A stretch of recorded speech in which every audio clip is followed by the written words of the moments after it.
turn Acadiana is Ollie Bear.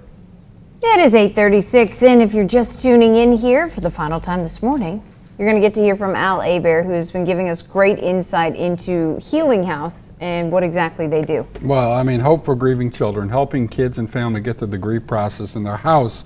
Beetle Road, think about Fresh Pickins just down that street.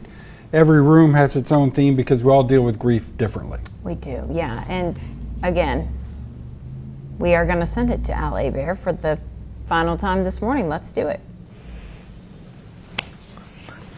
Hey guys, we're back. We're wrapping up our morning here at Healing House.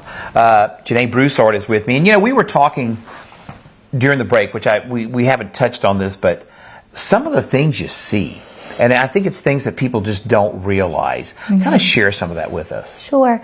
So what I think is something that most people don't realize about our families here at Healing House is that of the 350 kids that come to our grief support groups, over half of those children have experienced the death of their fathers.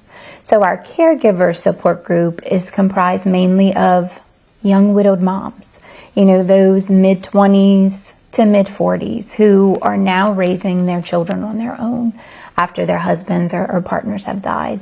And what we're starting to see a lot more are also grandparents that are now raising their grieving grandchildren.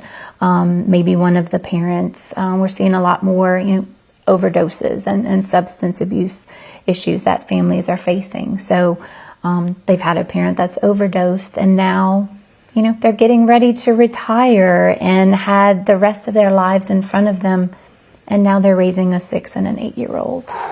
So what happens at Healing House truly is creating that safe space for these families that are walking through the most difficult times in their lives, to be able to come together, to meet other families that are going through the same thing and know, okay, there is hope.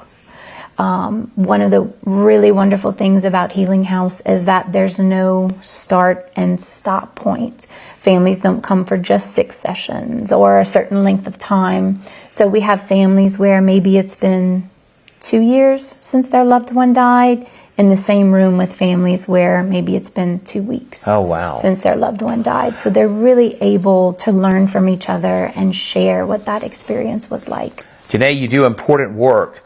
You can help Healing House Teeny Tuesday. We're going to show you a little bit about Teeny Tuesday coming up, but it's a great way to help support Healing House.